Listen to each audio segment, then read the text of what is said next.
Fique de pé, irmão. Abra sua Bíblia em 2 Coríntios 11, 22. 2 Coríntios 11, 22.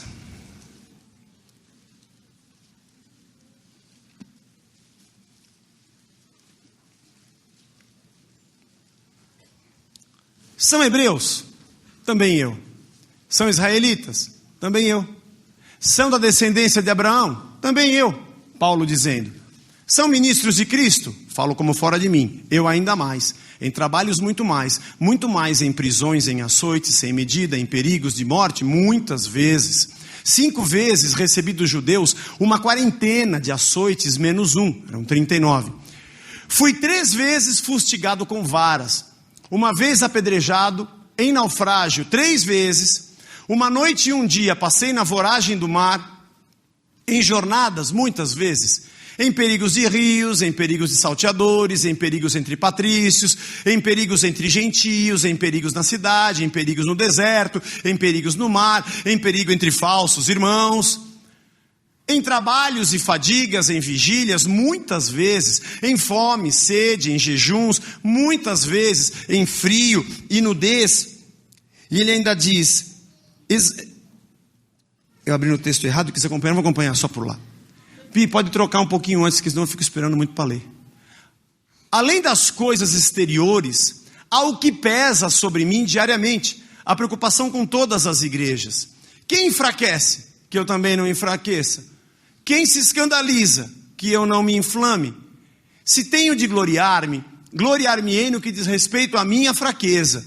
O Deus e Pai do Senhor Jesus, que é eternamente bendito, sabe que não minto. Em Damasco, o governador preposto do rei Aretas montou guarda na cidade dos Damascenos para me prender. Mas num grande cesto me desceram por uma janela da muralha abaixo, e assim me livrei das suas mãos. Se é necessário que me glorie, agora estamos no capítulo 12, versículo 1. Se é necessário que eu me glorie, ainda que não convém, passarei as visões e revelações do Senhor. Conheço um homem, e Paulo falava dele mesmo, que há 14 anos foi arrebatado até o 3º céu. Se no corpo ou fora do corpo, não sei, Deus o sabe. Eu sei que o tal homem, se no corpo ou fora do corpo, não sei, Deus o sabe, foi arrebatado ao paraíso e ouviu coisas inefáveis, as quais não é lícito ao homem referir. De tal coisa me gloriarei, não porém de mim mesmo, salvo nas minhas fraquezas. Pois se eu vier a gloriar-me, não serei nécio, ou seja, não serei tolo, porque eu vou dizer a verdade. Mas abstenho-me, prefiro não fazer, para que ninguém se preocupe comigo mais do que em mim vê ou de mim ouve. E para que não me ensoberbecesse com a grandeza das revelações, foi-me posto um espinho na carne, mensageiro de Satanás, para me esbofetear, a fim de que não me exalte. Por causa disso, 3 vezes pedi ao Senhor que o afastasse de mim. Então ele me disse, a minha graça te basta, porque o poder se aperfeiçoa na fraqueza. De boa vontade, pois, mais me gloriarei nas fraquezas, para que sobre mim repouse o poder de Cristo. Pelo que sinto prazer nas fraquezas, nas injúrias, nas necessidades, nas perseguições, nas angústias, por amor de Cristo, porque quando sou fraco, então é que eu sou forte. Senhor, fala ao nosso coração e nos abençoa. Queremos ouvir a Tua voz e entender o que a Tua graça representa na nossa vida. Em nome de Jesus. Amém. Coloca de novo para mim o texto, a partir do versículo 1 do capítulo 12, mas na linguagem de hoje.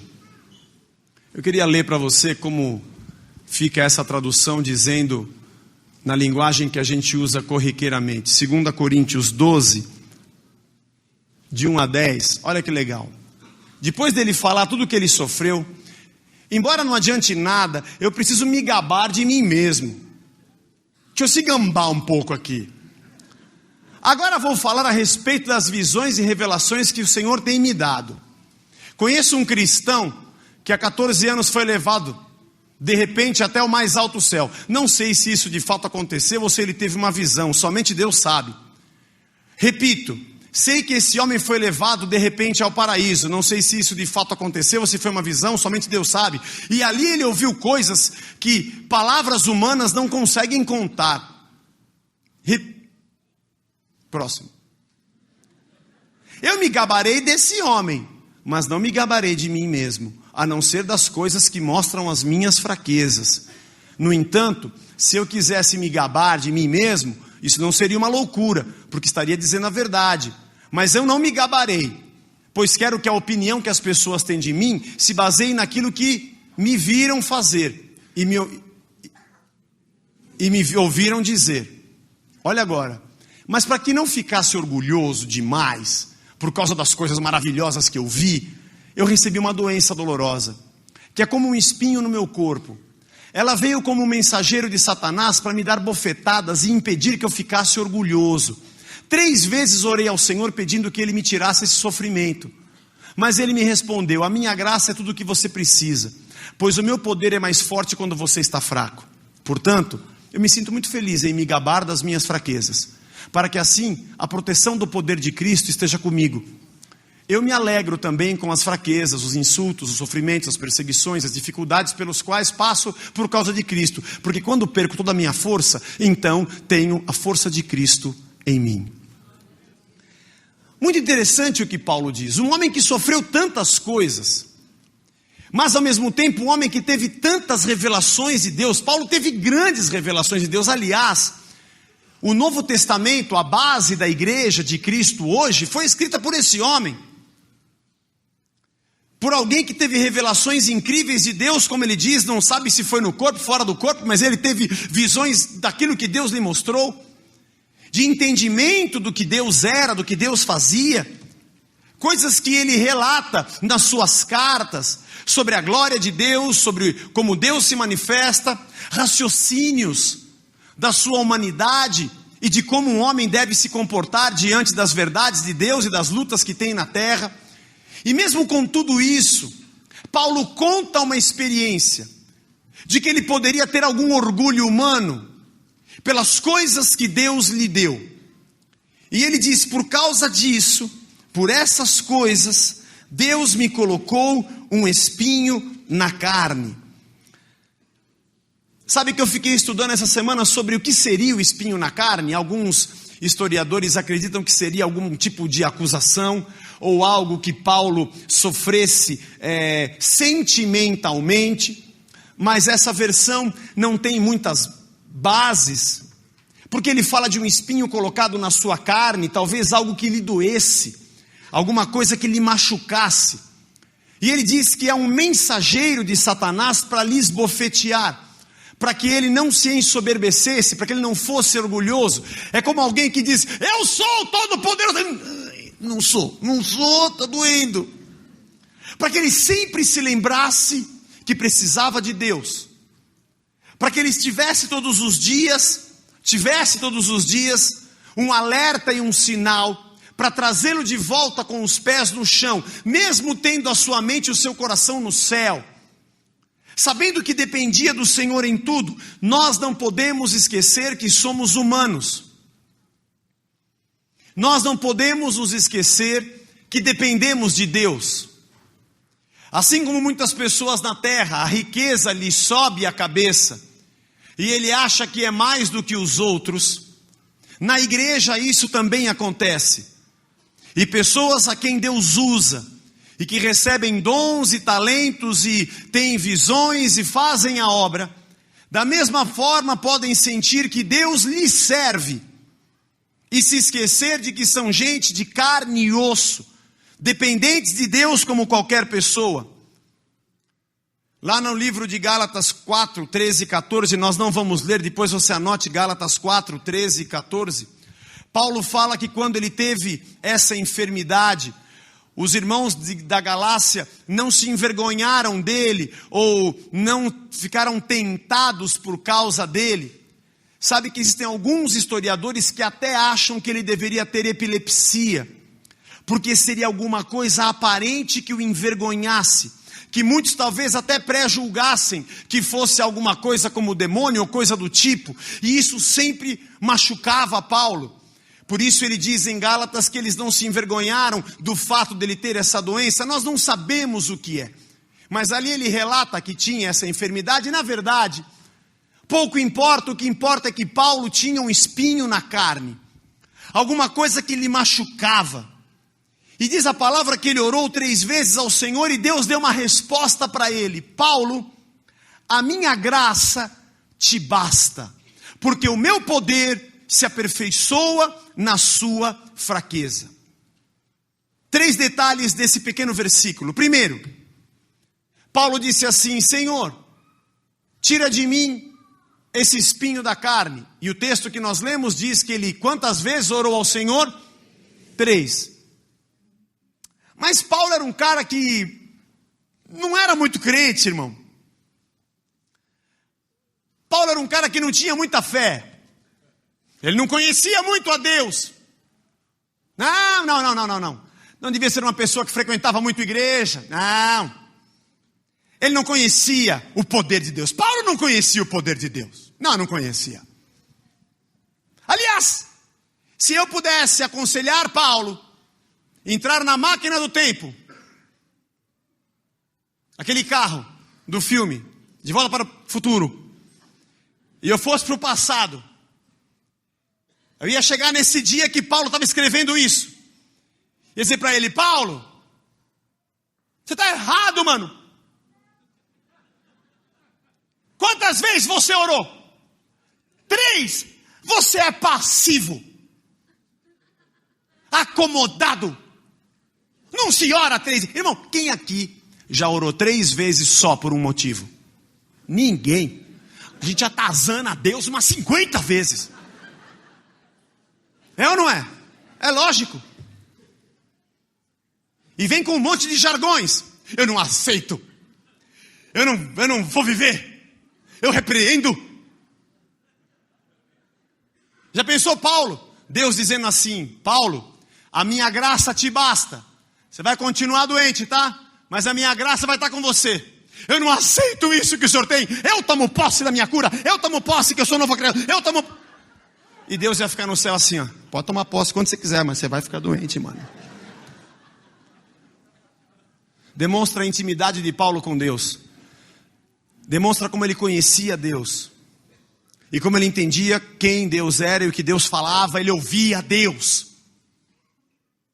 Ele não guerreava contra Deus. Porque na terceira vez Deus já falou para ele: minha graça te basta. Ele já entendi, Senhor. Alguém poderia dizer: Paulo, seja mais perseverante.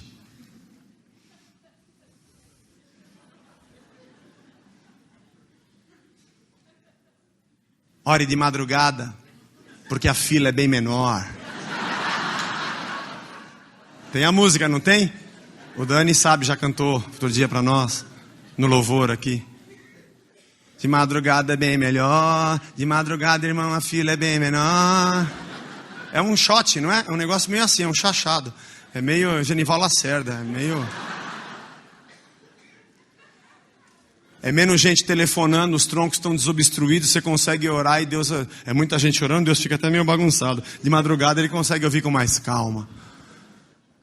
Não, Paulo, é que você não fez a campanha A, B, C ou D. Paulo, que é isso? Você não tomou... Não, 3 vezes. Foi suficiente para entender que Deus disse a ele: a minha graça te basta. Segunda coisa que eu achei interessante é que Paulo entendia que Deus havia permitido. Eu sei que era um mensageiro de Satanás para esbofeteá-lo e colocá-lo no seu lugar, para que ele desce daí agora. Você está vendo que você também é homem? Da parte de Deus. Porque Deus permitiu que Paulo passasse por aquilo. Deus permitiu que ele vivesse aquilo. E o mensageiro de Satanás que esbofeteava para entender que ele tem limites. Nós temos limites. Essa visão neopentecostal de que eu tudo posso naquele que me fortalece do jeito errado e distorcido não existe. Eu posso passar por qualquer coisa porque Deus me supre, mas não significa que eu posso vencer tudo. Irmão, eu não posso dizer para você: entre na igreja que nunca mais você vai ter problema. É mentira. Eu não posso dizer para você: entregue a tua oferta que você vai ficar rico. É mentira. Isso é mentira, não existe. Eu não posso dizer para você: você nunca vai ficar doente. E nem posso dizer para você, vamos orar pela tua enfermidade que você vai ser curado. Eu posso desejar. E não posso dizer que é porque eu profetizei que vai dar certo. Profetiza, homem de Deus, profetiza, vai ficar profetizando, Paulo, a vida inteira. Eu vou ser curado. Deus pode profetizar, mas você não vai ser curado. A minha graça vai ser suficiente para você continuar entendendo que eu sou Deus e você é homem. É muito interessante quando nós paramos para analisar a fundo o que isso significa. A outra coisa que eu achei muito louca é que o texto diz que o poder de Deus se aperfeiçoa. Se o poder de Deus ele já é perfeito, como é que o poder de Deus se aperfeiçoa? Em mim, na minha vida. Ele se torna mais eficaz quando eu sou fraco. Todas as vezes que nós achamos que somos fortes e sabemos tudo, Deus não consegue penetrar no nosso raio de ação para nos tornar dependentes dele. Aliás, nós nos achamos independentes e fazemos o que queremos. Mas é na nossa fraqueza que o poder de Deus tem espaço para agir. Porque nós buscamos mais. Porque nós dependemos mais. Porque nós nos derramamos mais. E Deus disse, a minha graça te basta. E a palavra graça, charis, do grego, aparece mais de 150 vezes no Novo Testamento com significados semelhantes, mas neste caso, ela representa um favor de Deus para cada um de nós. Eu li várias frases sobre graça, na internet tem estudos aos milhões. Uma que me chamou muito a atenção.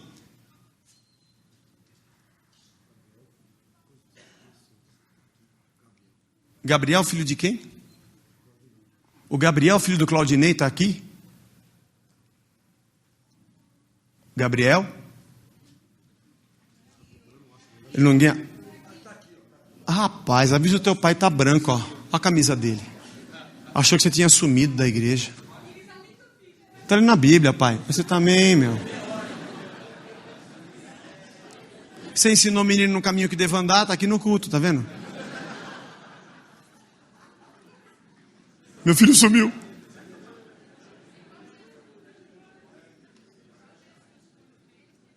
Jesus no templo. Cadê? Está ali na Bíblia, pô.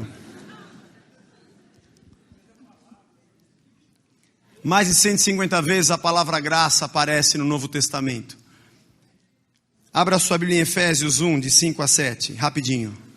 Vamos ler alguns textos aqui. Efésios capítulo 1, verso de 5 a 7.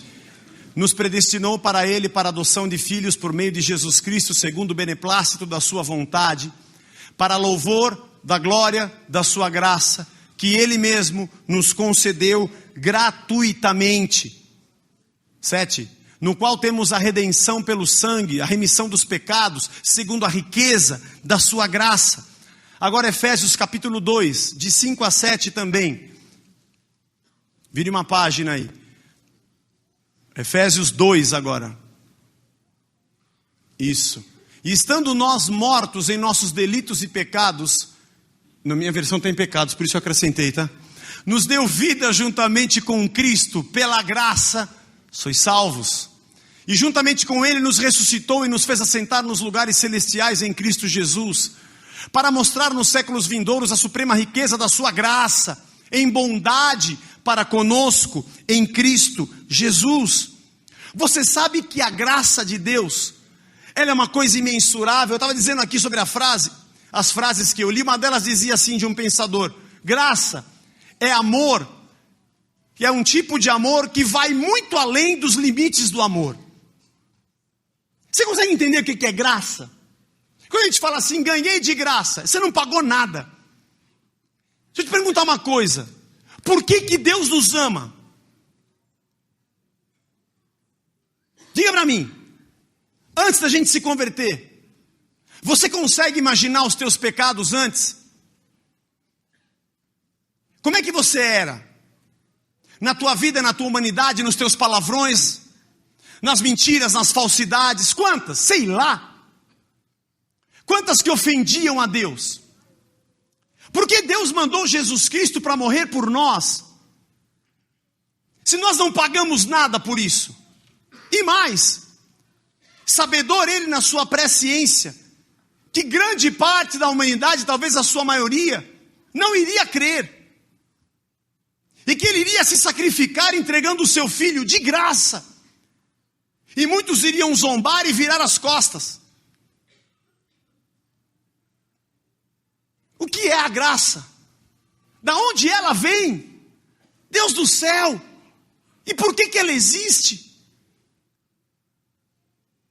Nós não conseguimos imaginar o que Deus fez por nós. Romanos 5, de 18 a 21, diz assim: pois assim como por uma só ofensa veio o juízo sobre todos os homens para condenação, foi o pecado de Adão, assim também por um só ato de justiça veio a graça sobre todos os homens para a justificação que dá vida, que é o sacrifício de Cristo. Porque como pela desobediência de um só homem muitos se tornaram pecadores, assim também por meio da obediência de um só, muitos se tornaram justos. Sobreveio a lei para que avultasse a ofensa, mas onde abundou o pecado, superabundou a graça. Tinha muito pecado, então tem muito perdão. Por que Deus perdoa? Quantas vezes você orou e falou assim: Deus me perdoa. Me perdoa porque nunca mais eu vou fazer isso. E você voltou a fazer. E você se sentiu satisfeito no teu arrependimento. E disse: Senhor, nunca mais eu falo aquilo. Nunca mais eu passo naquele lugar. Nunca mais eu faço aquilo que eu fiz. Nunca mais. Aí você fala: ufa, eu sei porque Deus me perdoa, porque eu me comprometi a nunca mais fazer. E Deus no céu olha para você e fala: eu sei que você vai fazer de novo, porque eu vejo o amanhã que você não pode ver. Eu sei que você não vai resistir amanhã, mesmo tendo me prometido que você não iria fazer. Nem você sabe o que você está prometendo, mas mesmo assim eu te perdoo, porque você é justificado pela fé e alcança a minha graça e o meu perdão. Você consegue entender o que é isso? Quantas vezes você falou mal de alguém? Quantas vezes você desejou mal para alguém? Quantas vezes você julgou pessoas? Quantas palavras torpes já saíram da tua boca e ainda saem? Quanta maldade eu e você ainda carregamos? Quantas conclusões carnais nós ainda temos? Espera, quantos pensamentos impuros ainda passam na nossa cabeça? Que ninguém sabe, que ninguém nunca viu, mas já passou pela tua cabeça. Quantos desejos ilícitos você já acalentou dentro de você? Porque Jesus disse que a lei dizia que se um homem adulterasse, ele teria pecado. Porém eu vos digo, se alguém pensar em adulterar, já cometeu pecado. Se pensar já é pecado. Se aceitar a ideia, talvez eu faça, já é pecado. Quantas vezes você pensou no pecado e não pediu perdão porque você não fez e pensou e estava errado? Quantas vezes nós destruímos pessoas com a nossa palavra? Somos falsos, mentirosos, hipócritas, fingimos diante dos homens, fingimos diante de Deus. Somos desonestos conosco, com pessoas, com a nossa própria família. Nós não conseguimos entender o que é a graça. O que é Deus nos amar e entregar o seu Filho por cada um de nós e nos dar a salvação pela graça. O filho pródigo voltou para casa porque ele pegou a sua parte da herança e gastou dissolutamente, até que ele teve que comer a comida dos porcos. E ele pensou: caramba, os empregados do meu pai vivem melhor do que eu, mas eu arranquei 1/3 daquele dinheiro que estava lá, acho que eu dei até prejuízo para meu pai, não posso nem voltar, pô. Se eu voltar, o que eu faço da minha vida? Acho que eu vou pedir perdão para ele. Pedir para ele me fazer como empregado dele, para que de repente eu possa trabalhar e trabalhe como empregado, para eu repor. Pelo menos repor um pouco daquilo que eu levei, restituir um pouco da casa, a herança que era minha parte, e nem era minha parte, porque eu era o filho mais novo, devia ser do mais velho, mas ele levou também, porque o pai não se preocupou em ficar fazer conta na ponta do lápis. E ele pega e volta, com a cabeça baixa e fala: pai, eu pequei contra os céus, eu pequei diante de ti, não sou digno de ser chamado teu filho. Oh, está aqui minha carteira de trabalho que eu tirei agora lá apacentando porco, só tenho um emprego, comer bolota de porco, mas tudo bem, coloca aí, me registra, deixa eu morar lá junto com os empregados, eu vou trabalhar, ganho um tostãozinho que o senhor me paga, e eu vou te repondo. E o pai falou: fica quieto, não quero te ouvir nada. Põe um anel no dedo dele, põe sandália novo nesse pé, dá um banho nele, corta essa unha, arruma esse cabelo. Mata um novilho e faz uma festa. Você não tirou nada daqui. Mesmo que você tirasse tudo, aqui nunca deixa de ter, porque aqui é a casa do Pai. Essa é a igreja, esse é o reino de Deus. Você está se arrependendo? Não dá para te tratar como empregado, porque você é filho. Então agora você vai voltar a ser filho. E essa parábola demonstra o amor de Deus por nós. Porque nós somos pecadores, e às vezes nos julgamos tão bons, tão especiais, tão melhores do que os outros. Somos orgulhosos, levantamos a cabeça, atendemos a alguns, não atendemos a outros. Quando alguém faz alguma coisa contra nós, a gente demora para perdoar. Afinal de contas, aquela pessoa errou e me machucou. Ah, se Deus me tratasse como eu trato os outros. Ainda bem que a graça de Deus é superabundante no meu pecado, porque eu não consigo ser tão justo como Ele. Nós somos injustos e não entendemos o que é a graça de Deus, não entendemos a dimensão, o que ela representa. Salvação, Efésios 2, 8, 9. Sabe o que é salvação? Repita comigo: graça. Salvação é graça, porque pela graça sois salvos mediante a fé. Isso não vem de vós, é dom de Deus, não é por obras para que ninguém se glorie. Salvação é graça. A gente é salvo porque Deus nos deu graça, porque Ele nos deu de graça o seu Filho. Não é porque a gente é mais bonitinho, não é porque a gente é melhor do que os outros, é porque Deus é gracioso, e Ele nos recebeu com o nosso pecado, e Ele nos perdoou. Nós temos perdão daquilo que passou. Toda a minha vida passada se foi, porque Deus me perdoou. Sabe o que é isso? Responda: graça. Atos 17, 30. Ora, não levou Deus em conta os tempos da ignorância. Agora, porém, notifica aos homens que todos em toda parte se arrependam. Ufa, que bom. Quer dizer, então, que tudo que eu pequei antes de conhecer a Deus, Ele já não considera tanto, porque eu não sabia que era pecado. Eu caía na gandaia, pintava o 7, tudo bem, mas eu não sabia, então Ele me perdoou, porque eu também era meio inocente. Eu errava sem saber o que era certo e o que é errado. Isso é graça. Mas quer saber o que é graça? É você continuar pecando, depois que você sabe que é pecado, e Deus continuar te perdoando. 1 João 1,9. Se confessarmos os nossos pecados, Ele é fiel e justo para nos perdoar os pecados e nos purificar de toda a injustiça. Sabe o que é isso? É graça. Porque antes você pecava sem saber que era pecado. Agora você peca sabendo que é pecado. E quem peca sabendo que é pecado devia ter mais culpa. Porque sabe que é errado e continua fazendo o que é errado. E fala para Deus que não vai fazer mais. E a gente vai e faz de novo. E vai de novo com uma cara deslavada, pela 40ª vez, pedir perdão pelo mesmo pecado. E Deus fala o que para você? Eu te perdoo. Se você confessar o teu pecado, eu sou fiel. Na minha palavra, a minha graça vai estar sobre você. E eu vou te limpar. Pedro negou a Jesus 3 vezes. Depois da palavra que Jesus apareceu aos discípulos no cenáculo, Pedro deve ter ficado preocupado, porque ele negou 3 vezes e Jesus não falou nada. Ele falou: ufa, ele esqueceu. Ainda bem. Beleza. Passa algum tempo, Tomé não estava com eles. Tomé, Jesus apareceu, mano, eu não acredito. Se eu não enfiar meu dedo no furo das mãos dele e colocar minha mão no lado perfurado pela lança, eu não creio. Dali a pouco aparece Jesus. Aí nasceu aquela expressão. Bish.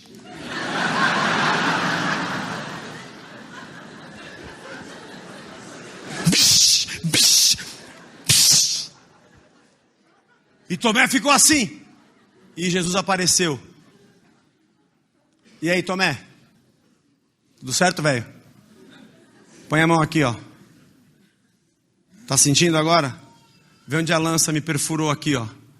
Viu? Que sou eu. Tá crendo agora? Uhum.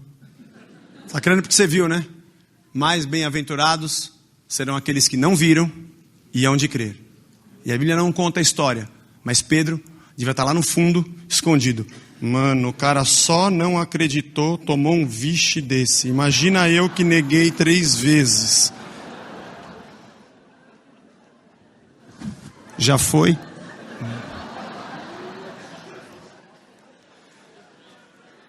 Mas Jesus não chamou a Pedro.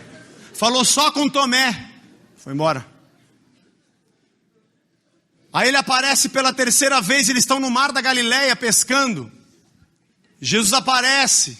Joga a rede lá do lado direito. Ele joga a rede. Vem aquele monte de peixe.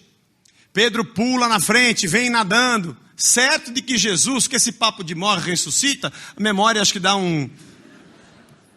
É um bug. O bug da memória.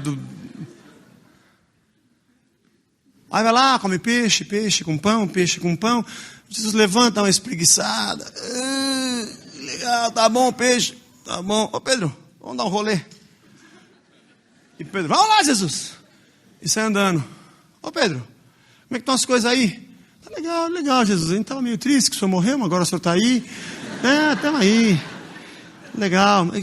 Aliás, deixa eu perguntar um negócio, Pedro. Você me ama? Ô Senhor. Você te ama? Claro que eu te amo, vô.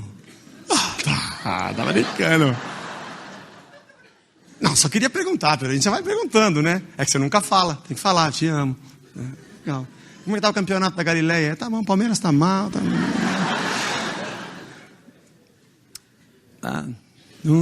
Vai conversando, falando e tal. Deixa eu perguntar um negócio para você, Pedro. Desde que eu ressuscitei, queria te perguntar. Você me ama? Ele fala, bom, acho que realmente ele não está legal, porque ele já perguntou isso para mim. Ele já tinha falado. Não.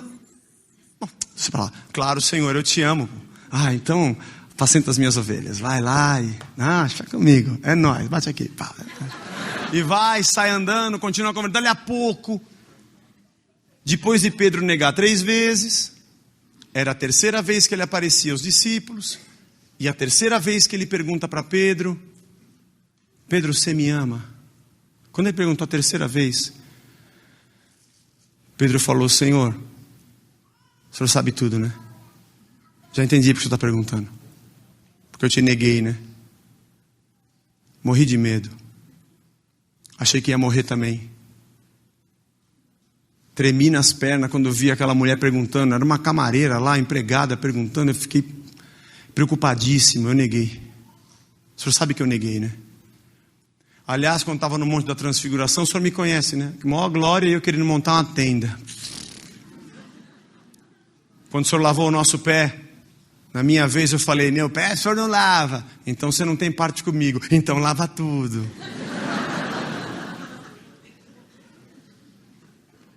Você sabe como é que eu sou, né, Jesus?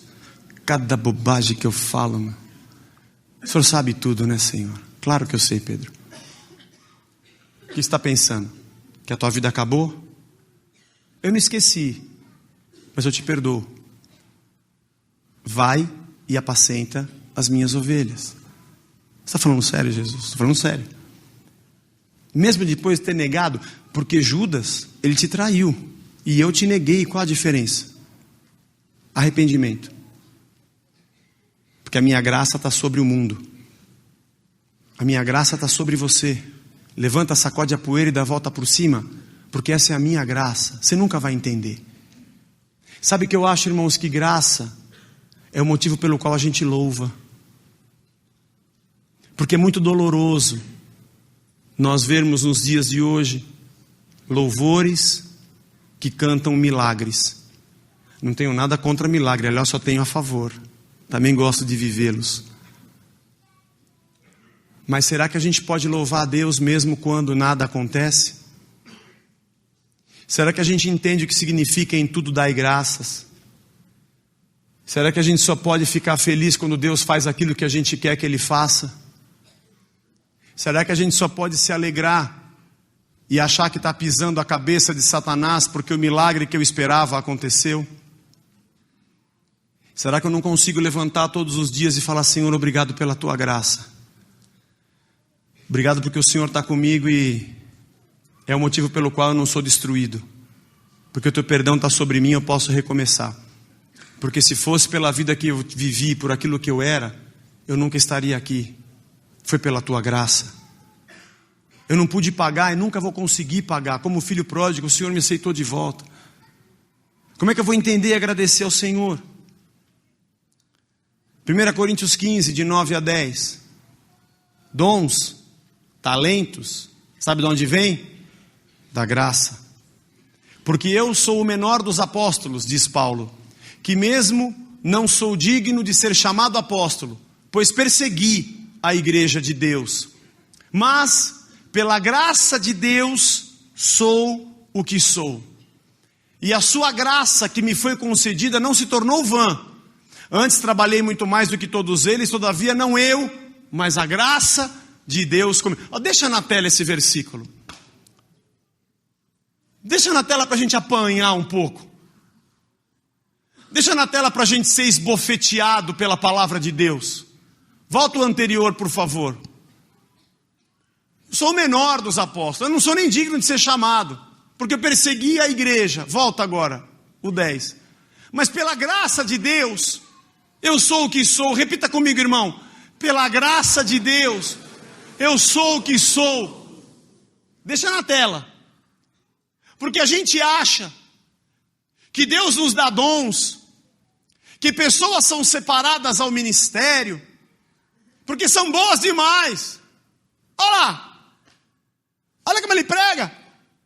Olha como ele testemunha. Olha como ele canta. Olha como ela dança. Olha como ela rima. Olha como ela pensa. Essa menina tem essa morena tem cabelo bombril. Essa morena tem sotaque do sul. Tem que ungir. Tem que ungir. É bom demais. Olha lá. Ele chegou agora, mas tem que ungir, pô. Aí unge o danado. Ele fala o quê? Deus me honrou. Deus reconheceu a unção que eu tinha. Quer dizer, não foi Deus que deu, ele arrumou a unção em algum lugar. E Deus olhou para ele e falou: mano, de onde vem tanta unção? Você é tão ungido que eu vou te ungir. Obrigado.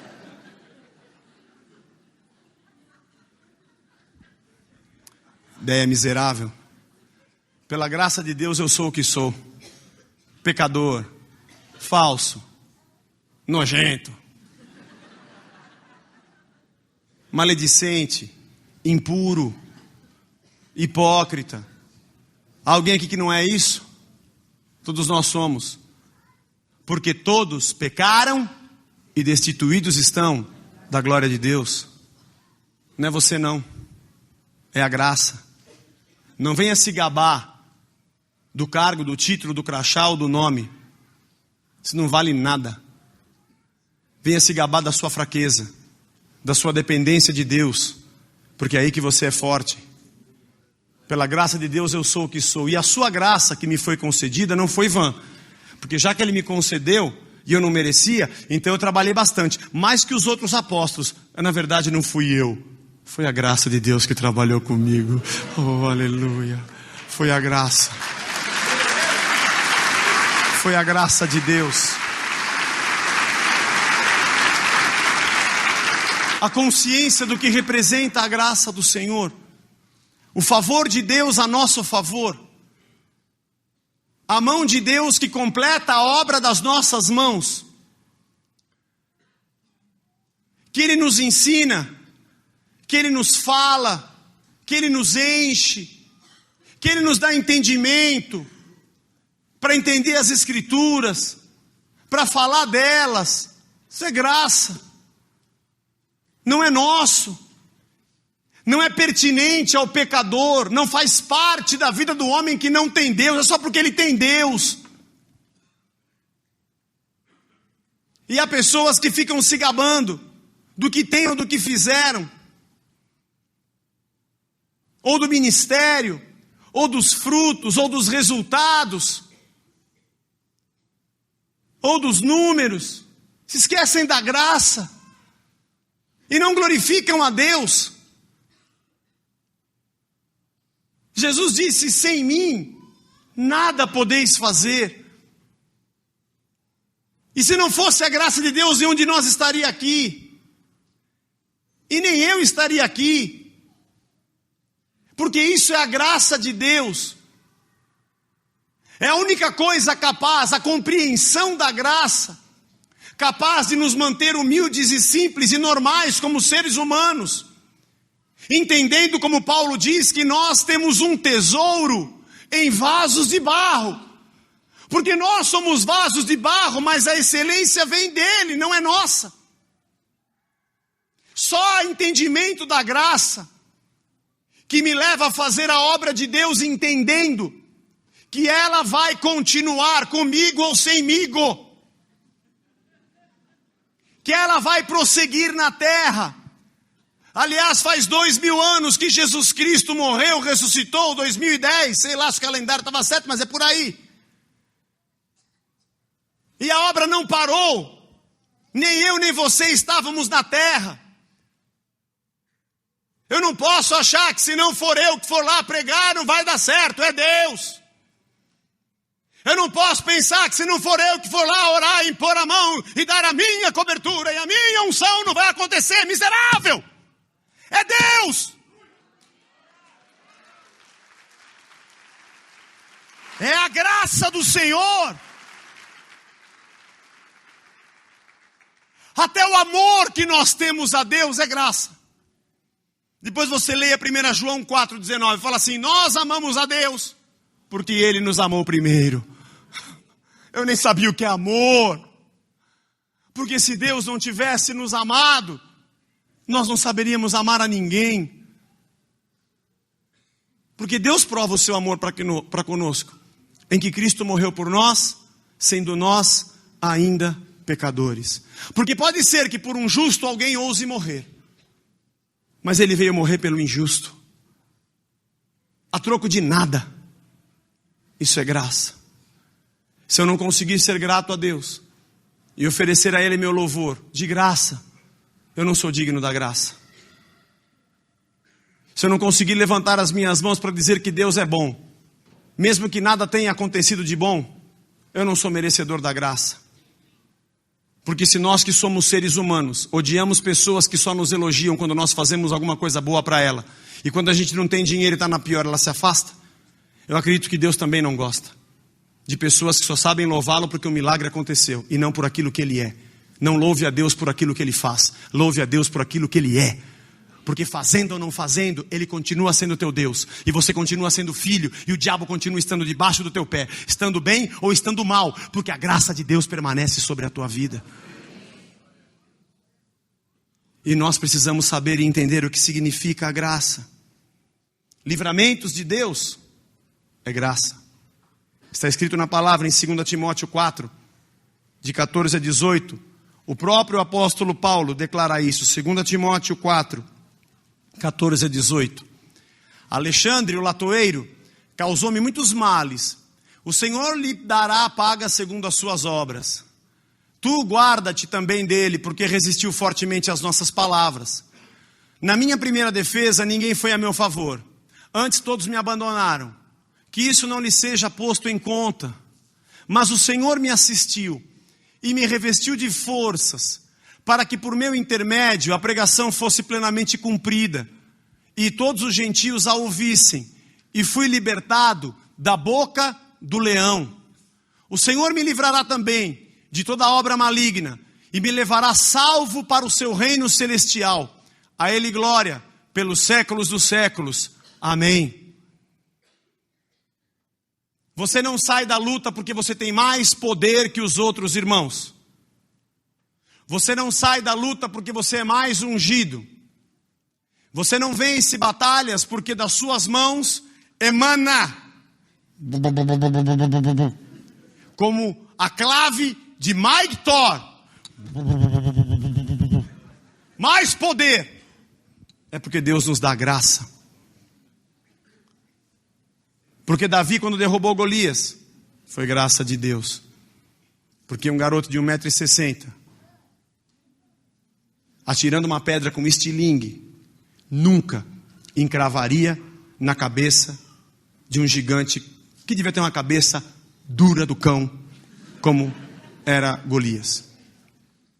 E mais, acertar no meio da testa é graça. Já jogou boliche? Já fez strike? É graça. Porque se você fosse bom, você acertaria todas.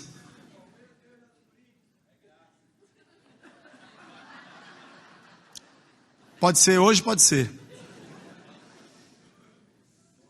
Só pela graça. Casou com mulher bonita? É graça. Feio que nem você? É graça. Ela te acha bonito ainda? É a graça de Deus. Como é que pode? Você entende o que é graça? É você viver o que você não podia viver. Sabe uma coisa que eu fiquei pensando enquanto eu preparava essa palavra? É que a igreja nos dias de hoje deixou de pregar a Cristo para pregar personagens. E esses personagens foram homens de Deus. Mas não eram Deus. Eram homens como eu e você, que viveram grandes experiências com Deus, mas que não podem ser para nós deuses. Você sabia que muitos santos da Igreja Católica, que nós evangélicos repudiamos, eram servos de Deus? Eram tementes a Deus. Que nos primórdios do Evangelho viveram milagres e até promoveram milagres. Aliás, Paulo é santo. Pedro é santo. Até Tomé também é santo.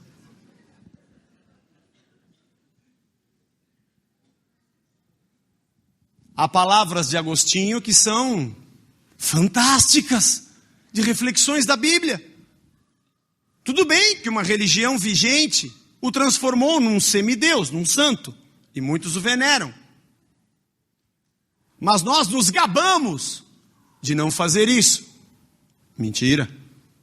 Fazemos. Só não nos ajoelhamos diante da estátua de Pedro. Mas pedimos para Deus nos dar a unção de Pedro. Acho que Deus olha e fala: você podia pedir a de Cristo. Olhamos para Davi e dizemos que ele era o incrível. Eu quero ser como Davi. Eu quero ter a unção de Davi. Aliás, nós achamos que esses caras do Antigo Testamento flutuavam, não pisavam no chão, não iam no banheiro. Se iam, não era que nem a gente.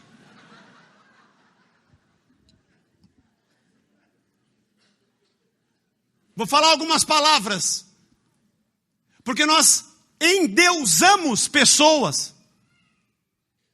Ele era conquistador, derrubador, ganhador, o ligador.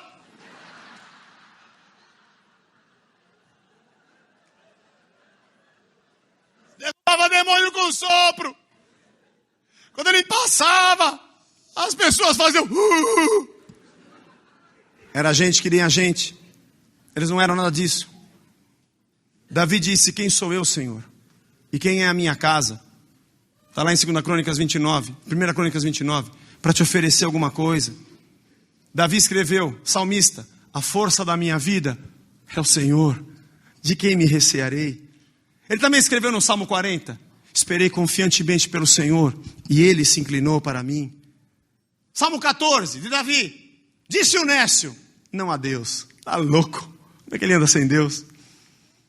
Salmo 21, Senhor, na tua força, o rei se alegra. Salmo 46, Deus é meu refúgio e a minha fortaleza, socorro bem presente nos momentos de tribulação. Salmo 62, maravilhoso, somente em Deus a minha alma espera.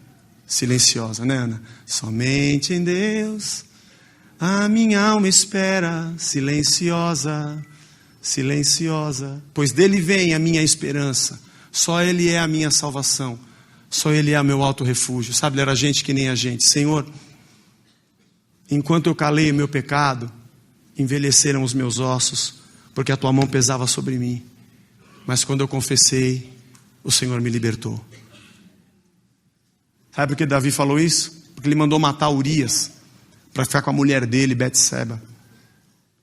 E foi repreendido pelo profeta Natã. E entendeu que tinha pecado. Salmo 103, bendize a minha alma ao Senhor. Tudo que é em mim, bendiga o teu santo nome. É Ele quem sara as tuas enfermidades. É Ele quem perdoa as minhas iniquidades. Ele era gente que nem a gente. Nós que fazemos deles deuses. E achamos que temos que ser deuses. José foi graça de Deus. Como é que um cara cai como escravo na casa de Potifar e o Potifar vai com a cara dele e falou que ele achou mercê, achou graça diante de Potifar e o cara fez dele governador da sua casa. Ele é acusado de assédio sexual à mulher de um oficial. Quando chega na prisão é graça, colocam ele para ajudar o carcereiro. Amarraram o cachorro com linguiça, ele tinha a chave do cárcere. Isso é graça de Deus. Aí vai lá, desvenda o sonho de Faraó. Faraó poderia ter dado um caminhão de dinheiro para ele, um grande prêmio, tirado da prisão e mandado ele embora para casa. Não, você vai ser meu governador. E abaixo de mim nessa terra é só você, está aqui meu anel, você que assina no meu lugar. Graça de Deus.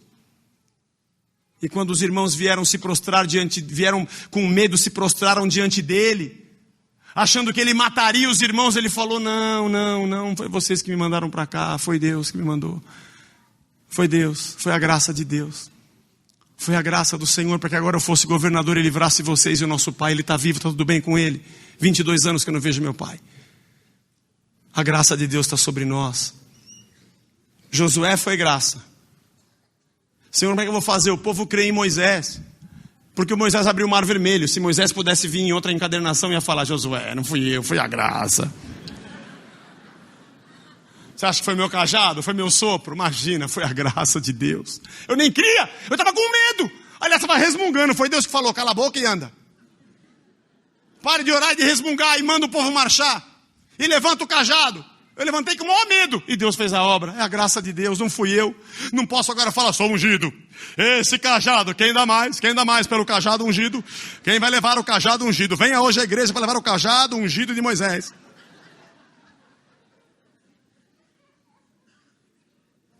Eu dou uma oferta maior para levar o cajado ungido. Leva agora. Vai, funciona. Vai, abracadabra. Não é o raio do cajado, é a graça de Deus. E nós ficamos cheios de coisa. Com o cajado e com a flor e com um monte de coisa. E achamos ruim dos católicos que andam com um ramo no domingo de Ramos. Vai lá. Que esses ramos na rua, o que tem a ver isso? E vai nós com os cajados depois do culto. Eu peguei o cajado.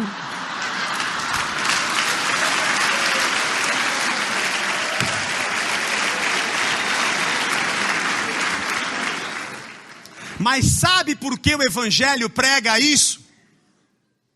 Para justificar que hoje existem deuses. Para justificar que hoje você precisa de homens e não da graça. Então você vai olhar para tantos semideuses na Bíblia, para querer ser igual a eles, a ponto de você quase não ouvir nem o nome de Jesus numa pregação. Às vezes, no fim de uma oração. Até demônio se expulsa sem o nome de Jesus. Tá bom demais. Deu folga para Cristo no feriado, deixa que eu expulso.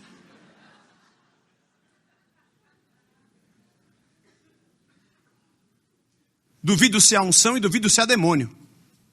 E duvido se ali há Deus. Porque não creem na graça. E a gente volta a repetir as mesmas coisas. Aí se inventam um monte de teorias e teologices que não existem. Está debaixo da minha cobertura. Da graça. Do sangue. Da cobertura do Espírito. Pedro entra na casa de Cornélio para pregar a palavra. Cornélio chega na frente de Pedro e se ajoelha. E Pedro fala o quê? Beija a minha mão. Receba a minha unção. Espera. Vou jogar sobre você agora, Cornélio, o meu paletó. Irmão, meu paletó é barato. É da Via Vêneto. É a linha B da...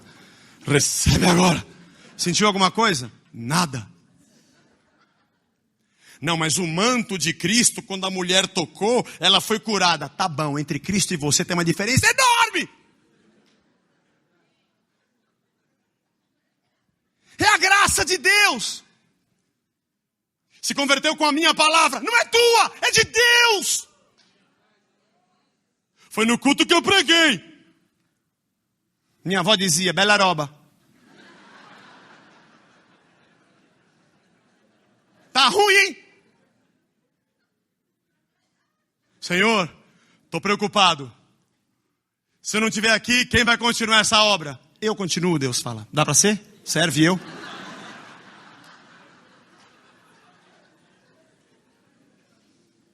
Não, eu queria só conversar com você. Mas Senhor, sem mim nada podeis fazer. Acho que você inverteu um versículo. É a graça de Deus, é a graça de Deus. Nós precisamos da graça.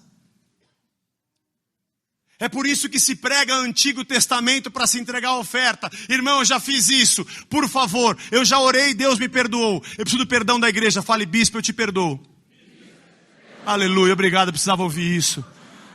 Perdoa os bispos todos, os pastores que estão aqui, todos eles recebam agora.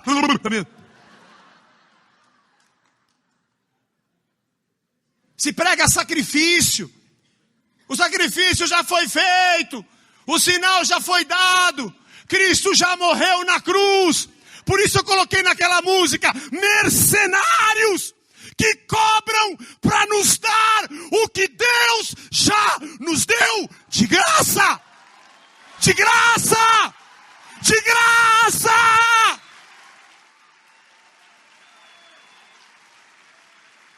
Deus nos deu de graça!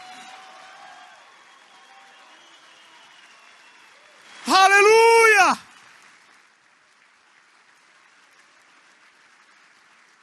Estão matando a graça de Deus. Apocalipse 21:6. Disse-me, ainda, tudo está feito. Esse eu é Deus. Eu sou, tem que explicar.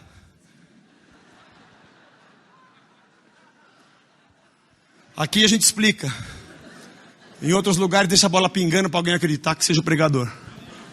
Eu sou o Alfa e o Ômega, o princípio e o fim. Eu, a quem tem sede, darei de graça da fonte da água da vida. Darei de graça. Por que o Senhor fez isso, Senhor? Quando Deus criou o mundo, deu a terra ao homem. Um dos maiores absurdos de uma nação é uma pessoa não ter casa.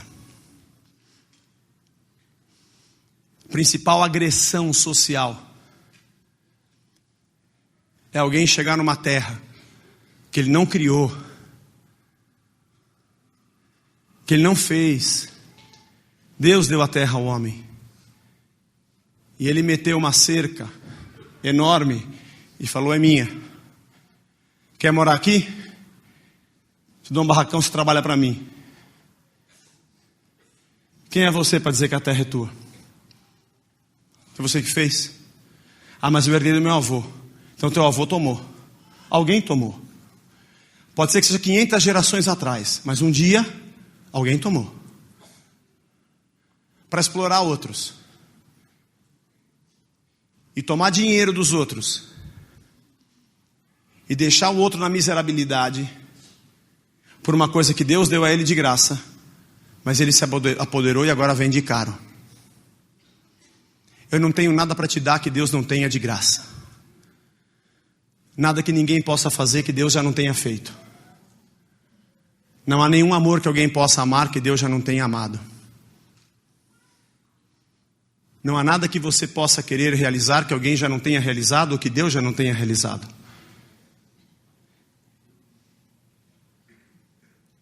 A graça de Deus.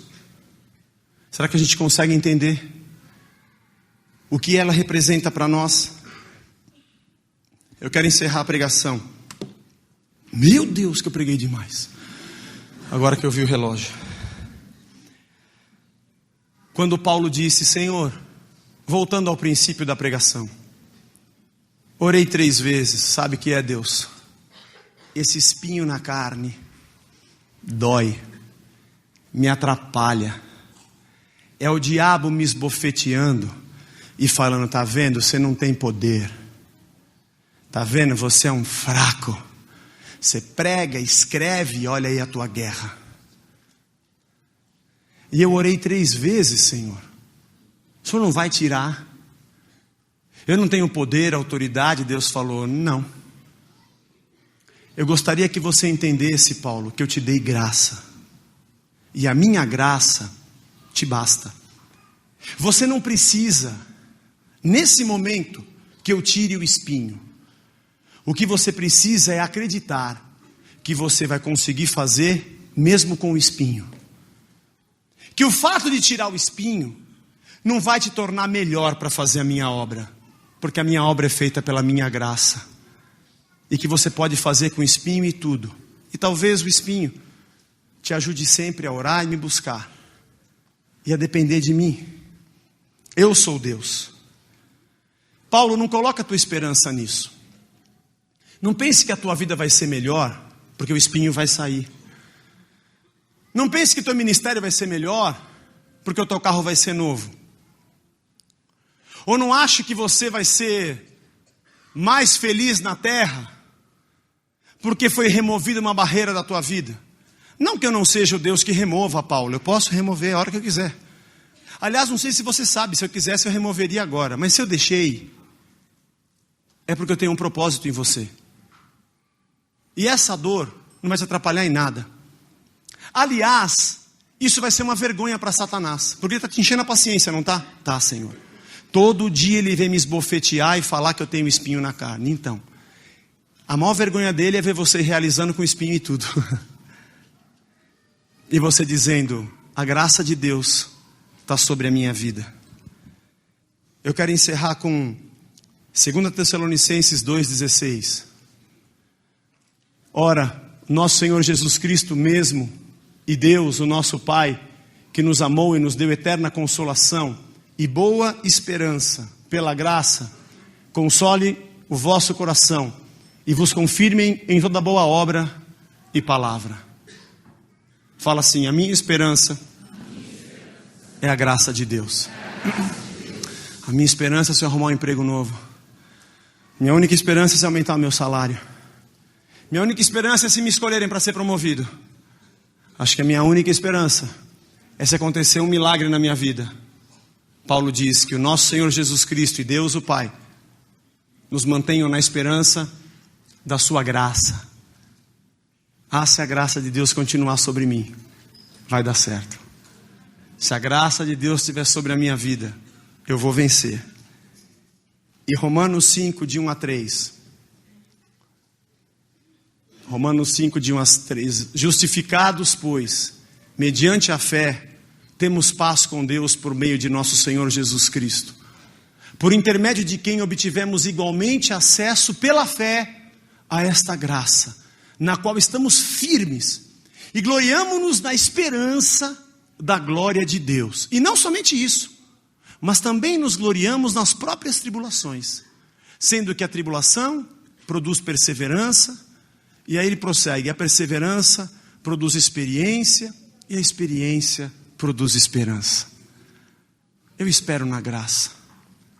Obrigado, Senhor, porque o Senhor me respondeu com a graça.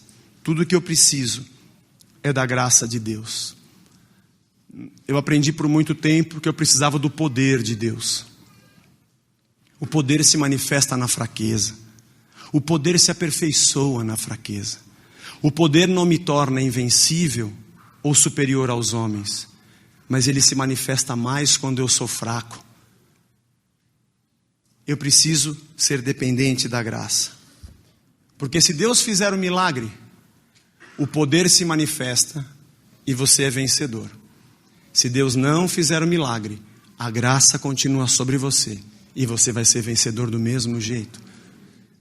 Porque mesmo tendo um Deus de milagres, o milagre não é o nosso Deus. O nosso Deus é o Senhor que nos dá graça. Pois o Senhor é sol e escudo. Ele dá graça e glória. É Ele quem nos coroa, é Ele quem nos abençoa. E eu quero que você nessa noite saia daqui hoje louvando a Deus, porque Efésios 1 diz que nós somos criados para o louvor da sua graça e da sua glória. Que você seja um eterno agradecido a Deus pela sua graça.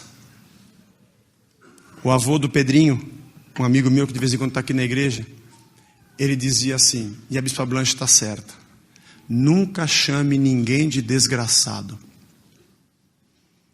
porque a graça de Deus está sobre todos, mesmo de quem você não gosta. É verdade. Bendito seja Deus, que não nos rejeita a oração e nem afasta de nós a sua graça. A graça nos basta, é tudo o que a gente precisa. Nós somos muito mais fortes, muito mais resolvidos e abençoados quando entendemos que a nosso favor trabalha a graça de Deus. Que você saia daqui hoje alimentado e abençoado, sabedor de que a graça de Deus está sobre a tua vida. Feche os teus olhos. Você que entrou aqui na igreja pela primeira vez. Alguém te trouxe na igreja porque você precisava resolver um problema. Talvez você veio à igreja porque está passando por uma situação muito difícil. Você precisa de um milagre de Deus, só um milagre de Deus para te salvar. Eu vou dizer que você está no lugar certo, não pelo endereço, mas porque a igreja é o lugar onde os milagres acontecem.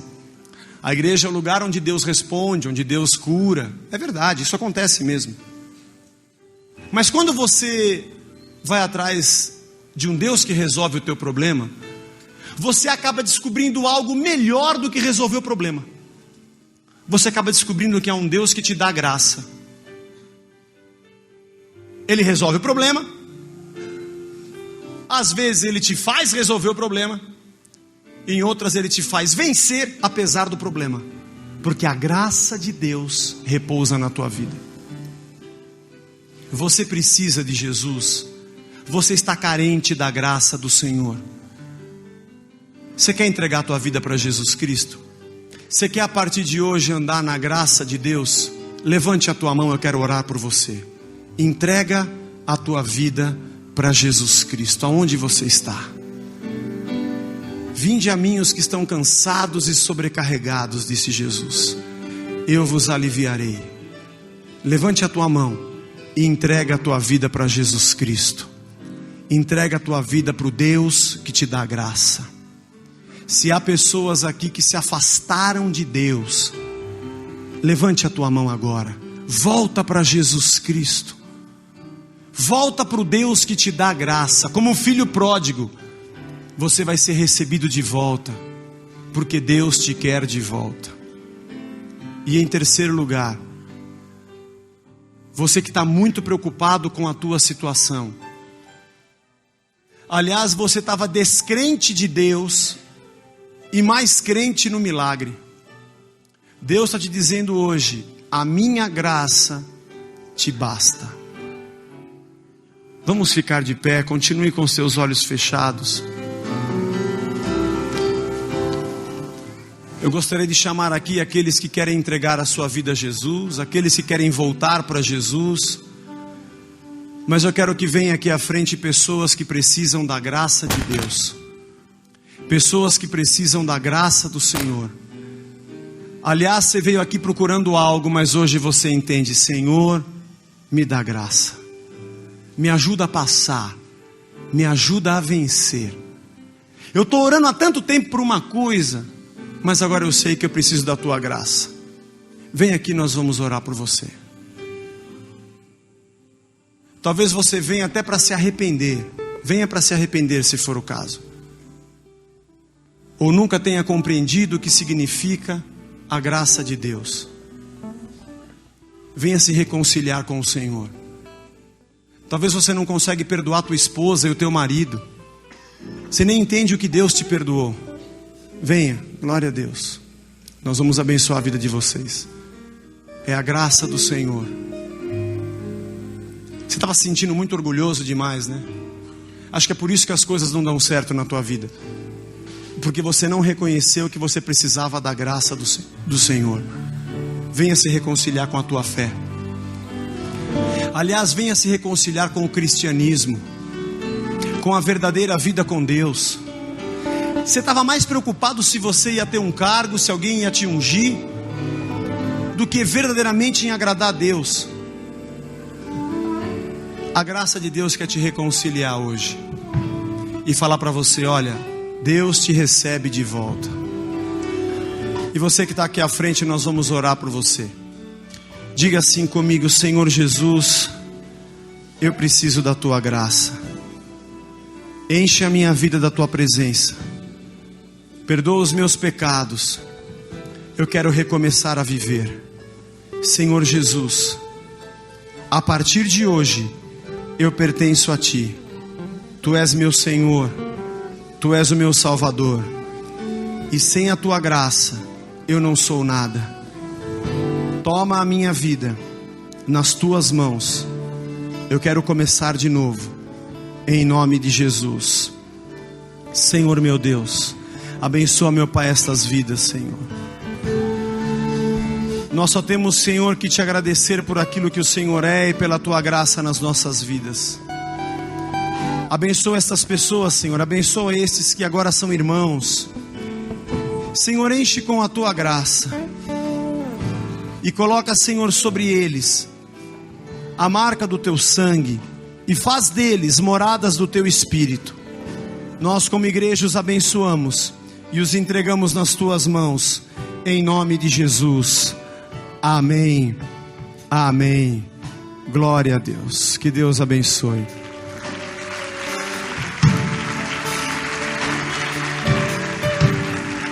Vamos encaminhá-los ao pessoal da casa, para a gente anotar esses nomes. Levante as tuas mãos. Você consegue agradecer a Deus? Quem aqui consegue agradecer e louvar a Deus por nada? Por nada, por nada. Senhor, eu não quero te agradecer por nenhum milagre, por nada. Eu até tenho muitos para agradecer. Eu tenho muitos motivos, Senhor, das coisas que o Senhor me fez. Mas eu queria te agradecer por nada. Só pelo Senhor ser o meu Deus. Só pelo Senhor me dar graça.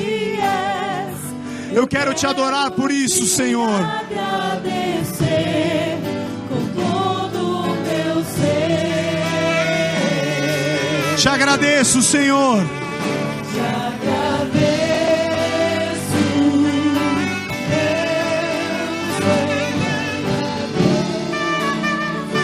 Aleluia.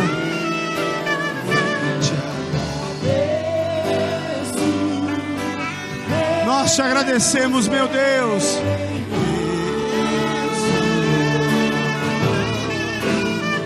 Te agradeço por me libertar e salvar, por ter morrido em meu lugar. Te agradeço, Jesus, te agradeço.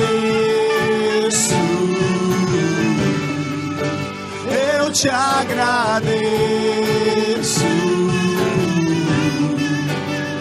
Te agradeço.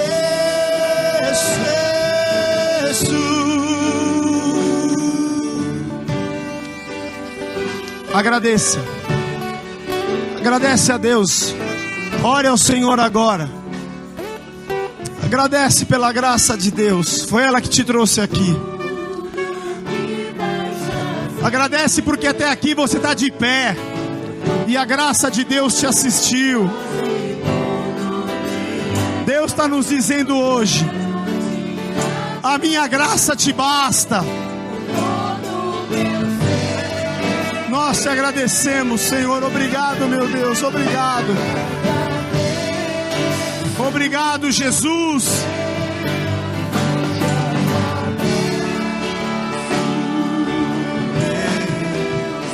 Te agradeço, meu Senhor.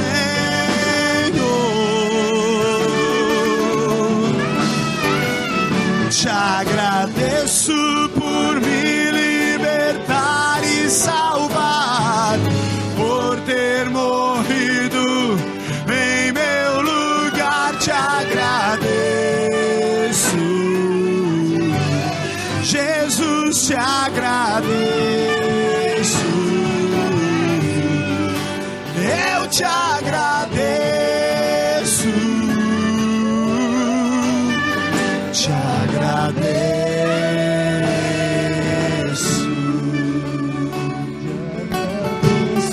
Por me libertar e salvar, por ter morrido em meu lugar. Te agradeço, Jesus, te agradeço. Eu te agradeço,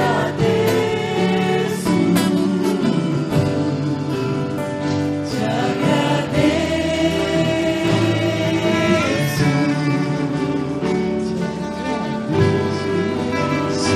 Eu não sei se você, nos teus agradecimentos, se você agradeceu pelos espinhos que Deus não tirou. Eu me lembro de vários. Por que Deus não me poupou? Por que Deus deixou que eu passasse? Por que Deus deixou que doesse? Por que Deus deixou que me ferisse? Agora eu entendo que naqueles dias os meus ouvidos estavam fechados e Deus estava me dizendo: a minha graça te basta. E eu não queria ouvir. Eu só queria ouvir a resposta que eu queria ouvir. Mas hoje, olhando, eu cheguei até aqui.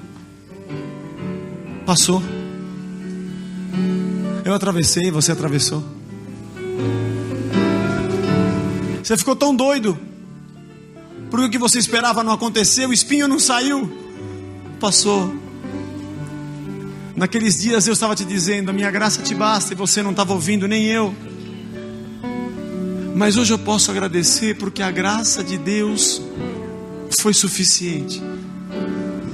Ela bastou. A graça me fortaleceu. A graça me fez dormir e descansar. A graça me deu esperança. A graça me ajudou. A graça abriu portas que eu não podia abrir. A graça me deu condições de suportar o que eu não podia suportar. E o diabo me dizendo que sem aquilo eu não podia viver, mas eu continuava vivendo. E a graça de Deus te manteve de pé. E a graça de Deus te trouxe até aqui. E o diabo que falou tanto, não deu em nada. E você pode hoje olhar para trás e falar: obrigado, Senhor. Agora eu entendo que eu posso não ter. Muitas coisas eu posso não ter. A única coisa que não pode me faltar é a tua graça. Mantenha a tua graça sobre nós, Senhor. Mantenha a tua graça sobre a minha casa. Mantenha a tua graça sobre os meus filhos. Mantenha a tua graça no meu trabalho. Mantenha a tua graça sobre a igreja.